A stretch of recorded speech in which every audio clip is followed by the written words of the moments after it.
అదే RTV app వార్తల్ని క్షణాల్లో చదివే అవకాశం ఉంటుంది. ఒక న్యూస్ పేపర్, ఒక టెలివిజన్ ఛానల్ మీ చేతుల్లో ఎప్పుడూ ఉంటాయి. తెలంగాణ వార్షిక బడ్జెట్పై మనతో మాట్లాడడానికి బీజేపీ ఎమ్మెల్యే పాల్వాయి హరీష్ బాబు ఉన్నారు. ఈరోజు ఆర్థిక మంత్రి ప్రవేశపెట్టినటువంటి బడ్జెట్ ఏ విధంగా ఉంది, తెలంగాణ భావి తరాలకు భరోసానిస్తుందని మరి కాంగ్రెస్ నేతలు చెప్తున్నారు. కాంగ్రెస్ నేతలు చెప్పిన విధంగా ఉందా, ఇంకే విధంగా అనిపించిందని ఒక్కసారి బీజేపీ ఎమ్మెల్యే గారితో మాట్లాడించేటువంటి ప్రయత్నం చేద్దాం.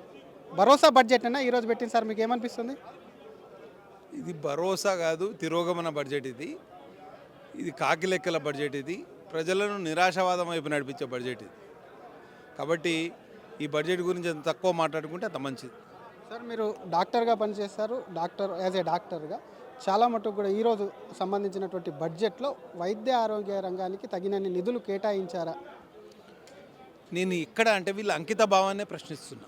గతంలో కూడా కేటాయింపులు ఘనంగా చేశారు, కానీ డబ్బులు ఎక్కడ ఖర్చు పెట్టినండి? ఒక్కొక్క మెడికల్ కాలేజ్ ఎంత దుర్భరంగా ఉంది. నిమ్స్ పరిస్థితి చూడండి, ఉస్మానియా పరిస్థితి చూడండి, గాంధీ పరిస్థితి చూడండి. జనాలు పిట్టల్లాగా రాలిపోతున్నారు. ఇవాళ ఆరోగ్యశ్రీ హాస్పిటళ్లకు బకాయిలు చెల్లించక మొన్న 17 తారీఖు నుంచి సేవలు నిలిపివేశారు. ఇప్పుడు ఆరోగ్యశ్రీ హాస్పిటళ్ళు ఎవరైనా పేషెంట్లు పోతే వాళ్ళు చేర్చుకోలేని పరిస్థితి. జనవరిలో మీటింగ్ పెట్టిన దామోదర్ రాజనరసింహ గారు మీకు 70% బకాయిలు చెల్లిస్తామన్నారు, 70 రూపాయలు ఇవ్వాలి. వీళ్ళ చిత్తశుద్ధిని అందరూ ప్రజలు శంకిస్తారు, మేము కూడా శంకిస్తాం. బీజేపీ నేతలు మాట్లాడేందుకు బీజేపీ ఎమ్మెల్యేలకు కూడా కేంద్రం నుంచి ఏం తీసుకురాలి, వాళ్ళ మాట్లాడే నైతిక హక్కే లేదని చెప్పి కాంగ్రెస్ ఎమ్మెల్యేలు చెప్తున్నటువంటి పరిస్థితి. ఆ మాట ముఖ్యమంత్రి గారిని చెప్పమనండి. ముఖ్యమంత్రి గారు మొన్న అసెంబ్లీలో గవర్నర్ ప్రసంగానికి ధన్యవాదాలు తెలిపే తీర్మానంలో మాట్లాడుతూ కేంద్ర ప్రభుత్వం ప్రత్యేకించి నరేంద్ర మోడీ గారు పెద్దనలాగా ఈ తెలంగాణ రాష్ట్రానికి నిధులు ఇస్తున్నారు అని ఆయన చెప్పిండు. మేము చెప్పాల్సిన అవసరం లేదు. RRRకు డబ్బులు ఇచ్చినాం, అవునా? దాని తర్వాత వరద సహాయక నిధులు ఇచ్చినాం, టెక్స్టైల్ పార్కు నిధులు ఇచ్చినాం, IIHT ఇచ్చినాం, సమ్మక్క సారక్క యూనివర్సిటీ ఇచ్చినాం. ఈ అన్ని పథకాలకు ఇవాళ పంచాయతీరాజ్కు నిధులు ఇస్తున్నాం, R&B CRIF నిధులు ఇస్తున్నాం. అసలు ఎన్ని నిధులు ఇస్తున్నామని ముఖ్యమంత్రి గారు చెప్పారు. నేను చెప్పాల్సిన అవసరం. మమ్మల్ని విమర్శించే వారే మమ్మల్ని ఇవాళ మెచ్చుకునే పరిస్థితి వచ్చింది. కేంద్ర ప్రభుత్వం సహకరించకపోతే ఈ రాష్ట్రం ఒక్కరోజు కూడా మనుగడ సాగించలేదు. ఈ విషయం ముఖ్యమంత్రి గారు కూడా తెలుసు, మాకు కూడా తెలుసు, ప్రజలకు కూడా తెలుసు.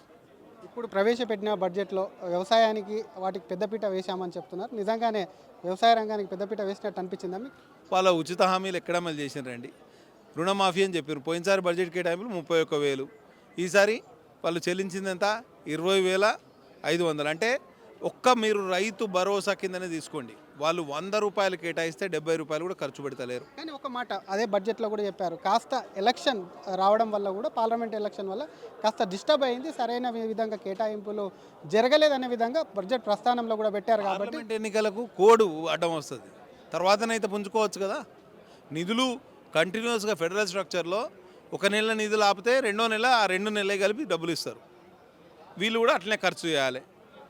పోయినసారి 2 నెలలు ఎలక్షన్ కోడ్ ఉందనుకోండి, 2 నెలల వచ్చే ఆ పై 2 నెలల మిగతా నిధులు కూడా ఖర్చు పెట్టాలి. వీళ్ళు నిధులు ఖర్చు పెట్టనే లేదు. 1,60,000 కోట్ల అప్పు చేసిండు ఈ ముఖ్యమంత్రి గారు. ఏం మాట్లాడే అర్హత ఉన్నది ఆయనకు? రాష్ట్రం పెనం మీద నుంచి పొయ్యిలబడ్డట్టు అయింది. ఆయన ఏమో అప్పులు చేసిండు అని తిట్టి అధికారంలోకి వచ్చి ఈయనదే అప్పు. ఇవాళ తెలంగాణ రాష్ట్రానికి ప్రధాన ఆదాయ వనరు రిజిస్ట్రేషన్ స్టాంప్ డ్యూటీ కాదు, ఎక్సైజు పాలసీ కాదు, ఎక్సైజు డిపార్ట్మెంట్ కాదు. ఇవాళ తెలంగాణ రాష్ట్రానికి ప్రధాన ఆదాయ వనరు అప్పులు. ఇక ఇటువంటి అప్పుల ఊబిలో కూరుకుపోయిన రాష్ట్రాన్ని ఆయన ఎట్లా ఒడ్డెక్కిస్తారు? డబుల్ ఇంజన్ సర్కార్ వస్తేనే ఈ రాష్ట్రం బాగుపడుతుంది. మేము చెప్పాల్సిన అవసరం లేదు, ప్రజలందరూ అనుకుంటారు. ఇవాళ డివాల్యూషన్ ఫండ్కు సంబంధించి ఒకవైపు పన్నులు పెంచుకుంటూ పోతే రాష్ట్ర వాటా పన్నులు తగ్గి తమకు ఆదాయం సరైన విధంగా రావట్లేదు, కేంద్రం ఇందులో కూడా కాస్త రాష్ట్రాల వాటా పెంచాలి అని చెప్తున్నటువంటి. వెనకడికి ఏదో సామెత ఉన్నది, ఆడలేక మధ్యలో ఓడని. మీ ప్రభుత్వం అధికారంలో ఉన్నప్పుడు 38% నిధులు మాత్రమే కేంద్రం రాష్ట్రాలకు ఇచ్చేది డెవల్యూషన్ ఆఫ్ ట్యాక్సెస్ కింద. ఇవాళ 41% నరేంద్ర మోడీ గారు ఇచ్చారు. ఇంకా పెంచుతాం అవసరమైతే. దానికి నీతి ఆయోగ్ లెక్కలుంటాయి. ఫైనాన్స్ కమిషన్ కూడా యూజువల్ రికమెండ్ చేస్తుంది. రాష్ట్రాల ఆర్థిక పరిస్థితి బాగలేదు, మీరు ఇంకొంత పెంచండి అని చెప్తే దానికి చట్టబద్ధత ఉంటుంది. చట్టబద్ధమైన ఫైనాన్స్ కమిషన్ చెప్పాలి. కాబట్టి ఇవన్నీ కాకి లెక్కలు చెప్పి జనాలను మభ్యపుచ్చడం తప్పించి ఈ కేటాయింపులకు ఖర్చుకు పొంతనే లేదండి. వీరు 100 రూపాయలు కేటాయిస్తే 70 రూపాయలు కూడా ఖర్చు చేస్తలేరు అనే విషయం గత బడ్జెట్లో తేటతెల్లమైంది. ఈ బడ్జెట్లో ఇంకెన్ని కేటాయింపులు చేసినా అదంతా జనాలు ఎవ్వరు నమ్మే పరిస్థితి లేరు. వారి ఇంటెలిజెన్స్ చీఫ్ని అడగమనండి జనాలు ఏమనుకుంటున్నారో. వారి ఇంటెలిజెన్స్ చీఫ్ను ఒకరోజు ఈ సాయంత్రం పిలవండి, ఈ బడ్జెట్ గురించి ప్రజలు ఏమనుకుంటున్నారు, ఒక మహిళ ఏమనుకుంటుంది, ఒక నిరుద్యోగుడు ఏమనుకుంటున్నాడు, ఒక యువకుడు ఏమనుకుంటున్నాడు, ఒక పల్లెటూరులో ఉండే వ్యక్తి రైతు ఏమనుకుంటున్నాడో ఆయన అడుగుమనండి, చెప్తారు. ఎవరైనా నమ్మే పరిస్థితి ఉన్నది ముఖ్యమంత్రి గారు చెప్పే మాటల్ని? అసలు ముఖ్యమంత్రి గారు చెప్పే మాటలకు ఆయన చేసే చేతలకు పొంతనే లేదు. ఎప్పుడేం మాట్లాడుతున్నారో తెలియదు. ఏమైనా ఇన్ఫీరియారిటీ కాంప్లెక్స్లో ఉన్నారా, ఏమైనా సైకలాజికల్ డిస్టర్బెన్స్ ఉందా, ఇవన్నీ కూడా ఆలోచన చేసుకోవాలి ముఖ్యమంత్రి గారు. ఇట్లా రాష్ట్ర ప్రజల్ని నట్టేయడం నుంచి మీకు లేక అధికారం ఇచ్చారు. వెనకడికి ఒక సామెత ఉన్నది, లేక లోకాయ పడితే లోకాయ కన్ను లొట్టబోయిందట. ఇట్లనే ఉన్నది ముఖ్యమంత్రి గారి ఆలోచన. ఆయన ఏమైనా రాష్ట్రాన్ని తెరిపిన పడేసే ఆలోచన చేస్తాడు, ఒడ్డునెక్కించే ఆలోచన, ఇంకా నిండా ముంచే కార్యక్రమం చేస్తాడు. కాబట్టి ఈ బడ్జెటు వాస్తవ అంకెలకు విరుద్ధంగా ఉన్నది, వాస్తవాలను ప్రతిబింబించట్లేదు, కేవలం టైంపాస్ చేసే కాగితం ఇది.